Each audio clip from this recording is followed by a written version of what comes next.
part 3 of this lab, we're going to look at diffraction, not from a pinhole or a single slit, but from thousands of slits. In fact, 1,000 slits for every millimeter. That's called a diffraction grating.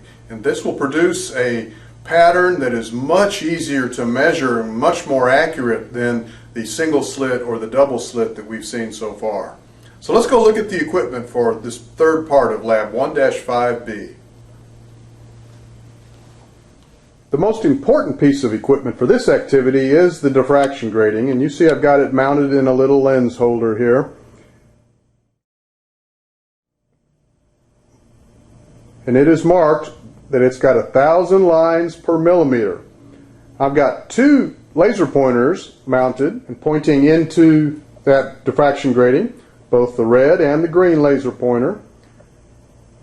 And so we're going to measure the wavelength of light coming from those laser pointers and compare that to what the advertised wavelength is. Now we've got our diffraction grating mounted and positioned exactly 1 meter away from our target, in this case our whiteboard. And so you can see the straight through beams are striking the board, and we can put a mark where those are. That'll be our center. We will measure the position from those 2 points. And you can notice the diffraction off to the left. You can see the first order diffraction for the green, and I'll put a little mark there. And the first order diffraction for the red, and I'll put a little mark there. And now we'll measure the distance from the center over to each of those. And over on the other side we also have the marks, and I'll mark those and measure those as well. I would like to say that it's important that you get the diffraction grating lined up perfectly symmetric so that the distances between the center and the first order diffraction on each side are as close to being the same as possible. You'll notice when I skew the diffraction grating that the positions of the marks move. And so it's important that you get them so that they are symmetric. And I had taken the time to do that so that right about at this angle, the marks on each side are the same. And you'll see that in a moment when I show you the readings that I'm taking.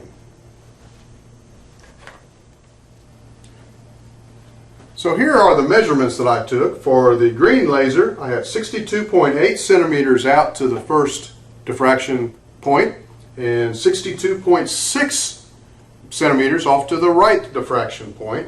On the red laser, I got 85.7 centimeters both directions. So I did a good job of squaring up that diffraction grating with the beam. The geometry of a diffraction grating is very critical and very sensitive to the position, so you need to be very careful that you have your exact measurements for the distance between the screen and the diffraction grating and the separation points that we measured just now. So I've taken much care to be sure that our D is exactly down to the millimeter, 1.00 meters. And now I've measured this down to a millimeter. And so we can calculate either the wavelength or the diffraction grating spacing. And either one of them is an interesting thing to do. So let's start off by presuming that the diffraction grating is in fact 1,000 lines per millimeter as advertised, and see if we get the wavelength for our lasers that we expect. First, we need to calculate the angle of separation from the center point out to the first diffraction point, and that will be the inverse tangent of the y values. So for the green laser, we had 62.8 and 62.6. Let's just average those two and call it 62.7 centimeters divided by the D, which was exactly 100.0 centimeters. We have to have the same units so that they'll cancel. And if you do that calculation, you'll find the answer is 32.09 degrees after 4 digits of accuracy.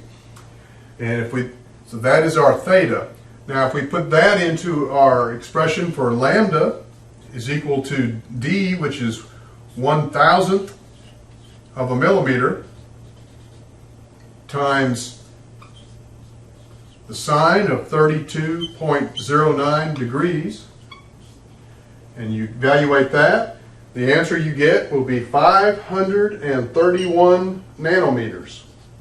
Okay, which is very good since our laser is advertised to be 532 nanometers. That's very, very good percent. Less than 1% error. Excellent results. And you can do the same thing for the red laser pointer, and you'll end up with a lambda of 651 nanometers compared to 650 as the advertised wavelength for the red laser pointer. So those both turned out very well. Similarly, you could solve for D and insert the 532 nanometers here and come up with a very good agreement with the 1,000th of a millimeter spacing on our diffraction grating. Either way. So that concludes part 3 of Laboratory 1-5B.